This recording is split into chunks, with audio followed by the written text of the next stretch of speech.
नमस्कार, ग्रामप्रभा 24 तासच्या बातमीपत्रात सर्वप्रथम सर्व दर्शकांचं स्वागत। बातमी आहे अकोला जिल्ह्यातून। काही समाजकंटकाकडून निळे झेंडे तोडण्यात आले। अकोला जिल्ह्यातील तेलारा जवळील दहीगाव येथे प्रवेशद्वाराला लावलेले भीम जयंतीचे निळे झेंडे तोडल्यामुळे तणावाचे वातावरण झाले।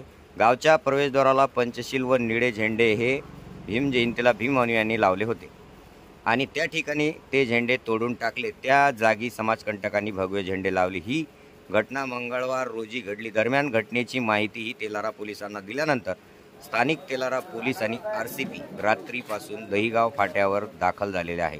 दरम्यान तेलारा तालुक्यातील दहीगाव येथील नागरिकांना प्रवेशद्वाराजवळ मंगळवारच्या रात्री पासून दहीगाव फाट्यासमोर ठिय्या आंदोलनाला बसले आहेत। याबाबतची तक्रार आता तेलारा पोलीस स्टेशनला दिली आहे। प्रवेशद्वारावरील सर्व झेंडे पोलीस प्रशासनाकडून काढून घेण्यात आले। सध्या परिस्थिती नियंत्रणात आहे।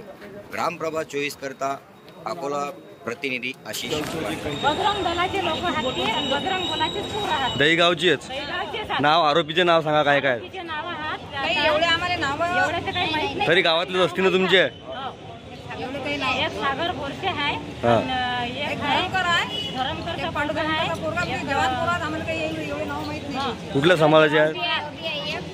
आणि लगे एक आहे चिंचोलकर, म्हणजे चिंचोलकर आहे, भगवानचा पोरगा आहे, प्रशांत नागे आहे, एक नागे नागपुरात एक आहे डांगे।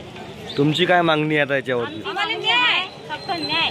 आम्ही भांडत नाही, झगडत नाही, काहीच नाही। कारण की आजपर्यंत इतके दिवस झाले आमची 14 एप्रिलची मिरवणूक निघते तर आम्ही कधीच याच्या संग झगडा केला नाही। असा बाबासाहेबांना कधीच नाही केला। आम्ही सगळ्या मिरवणुकीत त्याच्या सहभागी होतो, पण त्यांच्या संग आम्ही भांडण केलं नाही, त्यांनी आमच्या संग केलं नाही। पण आता बजरंग दलाच्या पोरं